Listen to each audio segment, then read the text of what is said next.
Cambridgeshire last night, and an RAF crew is making its way at a stately pace to a fire. It's not a serious incident, about a dozen cars are ablaze, but even when they arrive, it takes them an hour and 20 minutes to find water, get their hoses working and start tackling the fire. The limitations of the armed forces equipment are obvious. Now the government is talking about providing them with something better. At this West London fire station, 2 fire engines stand idle behind the picket line. The government is thinking about giving troops access to engines like this if an 8-day strike goes ahead next week.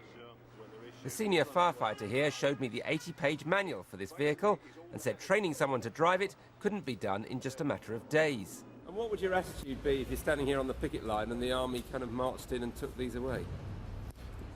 We wouldn't be happy. Definitely, but I mean, the end of the day is if they want to come and take these, then if they come in en masse, they're going to take them. But even if they take this vehicle and all the equipment on it, it's the skill of using it at the instant that counts. Putting troops at the wheels of fire engines would be a controversial move for the government. And what ministers also have to decide is just how happy the armed forces would be with something that might put them into conflict with firefighters. The forces are reasonably happy with how their operation has worked, but the idea of seizing fire engines worries them. I'm not prepared to send my men across the picket line. If anyone's going to give it to me through the normal democratic process, then I'll have it. But I'm not going to cross picket lines.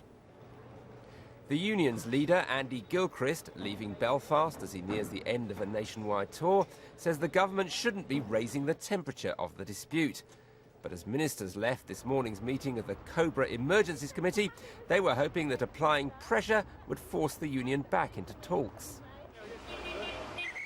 These pickets, who've been handed over £1,000 by the public, don't believe they're losing the dispute. But if they go back on strike a week today, this could become a very bitter conflict. Rory Cellan-Jones, BBC News, West London.